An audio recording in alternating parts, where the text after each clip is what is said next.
Assalamualaikum warahmatullahi wabarakatuh. Shalom, Om Swastiastu, Namo Buddhaya, Salam Kebajikan.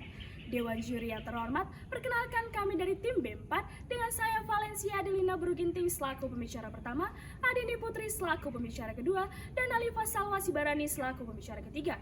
Yang mana pada kesempatan kali ini kami mengatakan secara tegas bahwa kami menolak mosi perdebatan kita pada kali ini, yakni penegakan hukum patroli siber melalui media sosial. Immanuel Kant, seorang ahli filsafat Jerman, menyatakan bahwa manusia merupakan makhluk yang berakal dan berkehendak bebas, sehingga negara dalam hal ini berhak untuk menegakkan hak-hak dan kebebasan warganya. Assalamualaikum warahmatullahi wabarakatuh. Shalom, Om Swastiastu, Namo Buddhaya, Salam Kebajikan. Dewan Juri yang terhormat, izinkanlah saya membuka perdebatan ini dari landasan filosofis.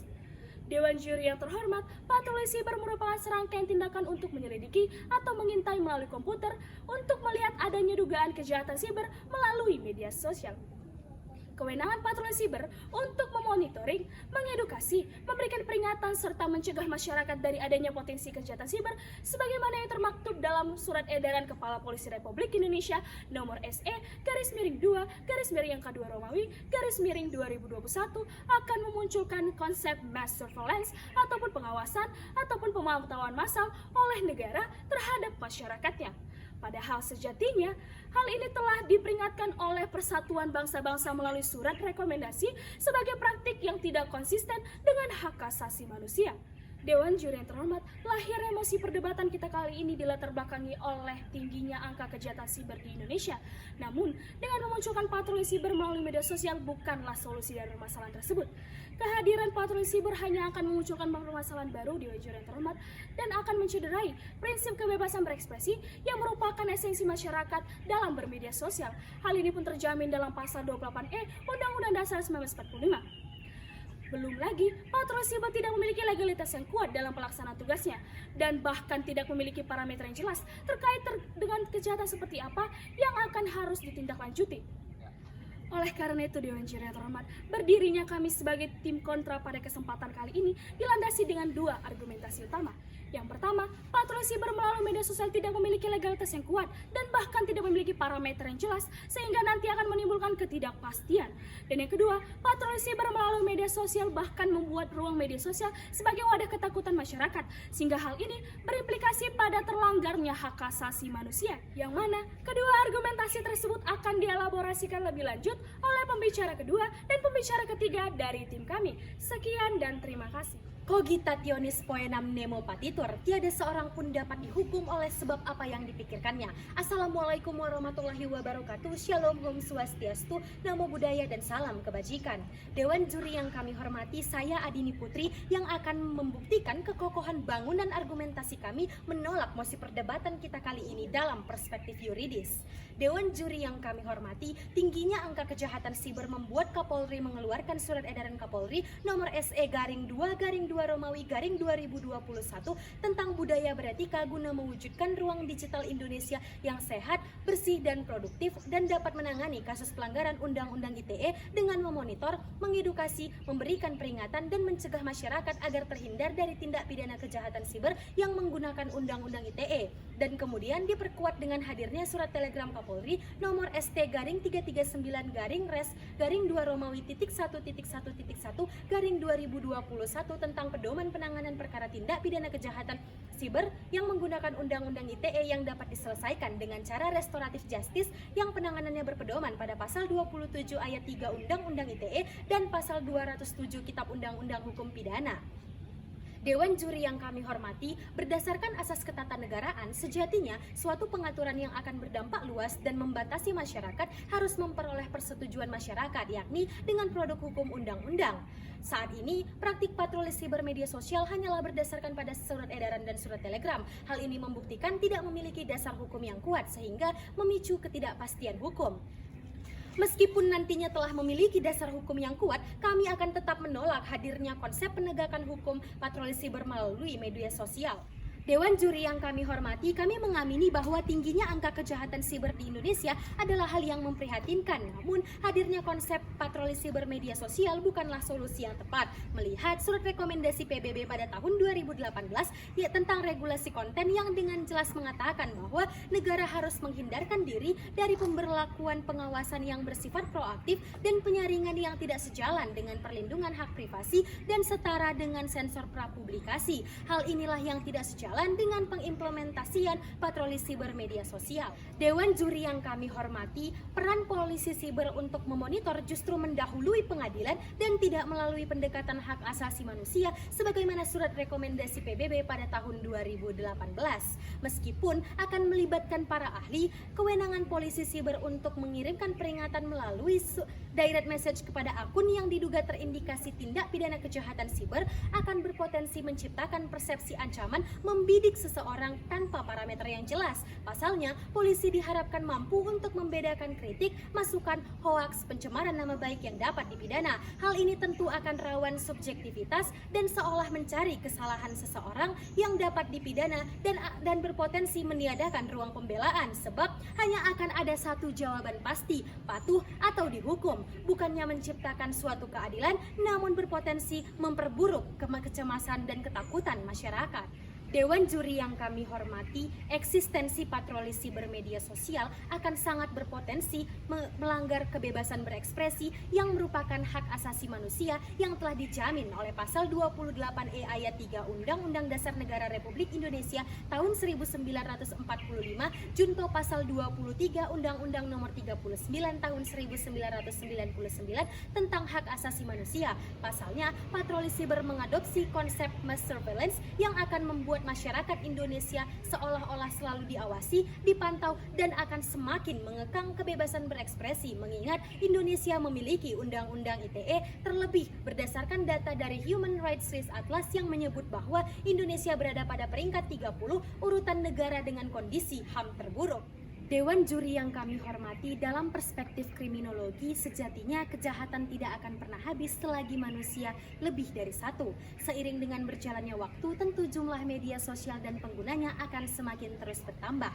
Diberlakukannya praktik patroli siber media sosial justru akan semakin menunjukkan bahwa sebagai negara hukum, Indonesia belum mampu untuk meningkatkan kesadaran hukum masyarakatnya dan justru mengharapkan masyarakat untuk takut dihukum sebab tindakannya selalu dipantau. Sejatinya, semua makhluk hidup memiliki kecenderungan untuk hidup secara bebas. Bahkan, seekor burung pun tidak ingin hidup di dalam sangkar meskipun sangkar tersebut terbuat dari emas. Apalagi seorang manusia dengan dibekali akal dan pikiran tentu tidak ingin hidup secara terkekang, terbatas, dan terkendali dengan hadirnya konsep patroli siber seperti mass surveillance dalam dunia nyata. Demikian dari saya selaku pembicara kedua, terima kasih dan jayalah konstitusi. Fakta sunt potentiora verbis, fakta lebih kuat dari kata-kata.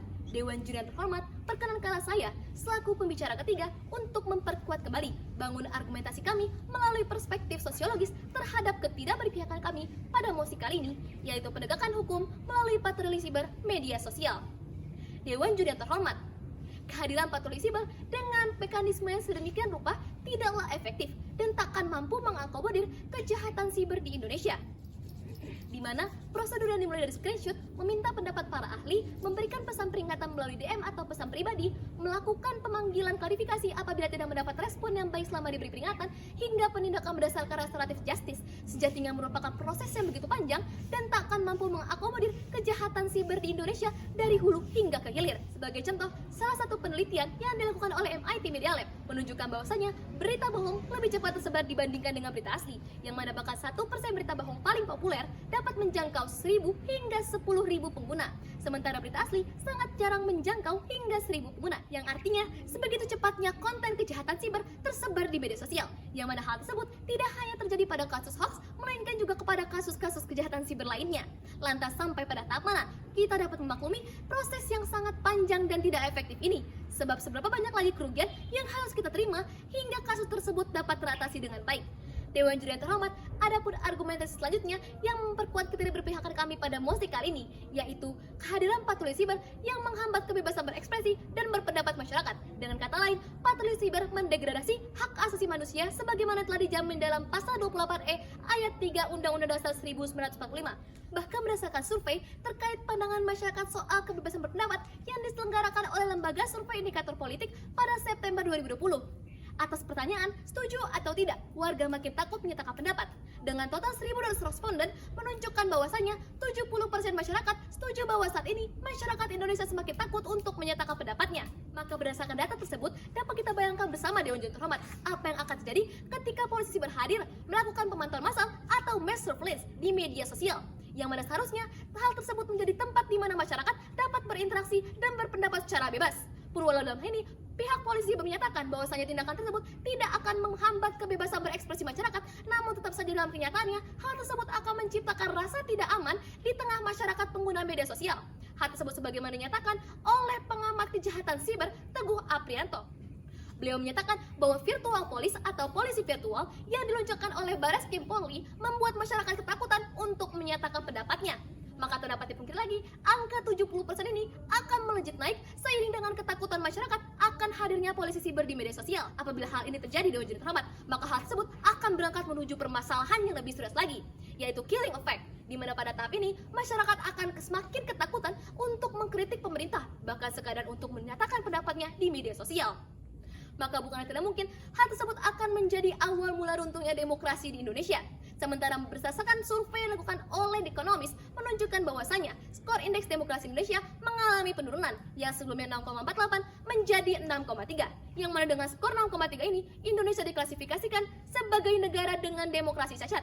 Maka dengan skor indeks demokrasi yang semakin menurun dan akan terus tertekan dengan hadirnya patroli siber media sosial dan juga karena dasar hukum yang tidak kuat beserta parameter yang tidak jelas, maka sangat menyayat hati Dewan Juri terhormat apabila kita bersikap abai terhadap kehadiran patroli siber di media sosial ini.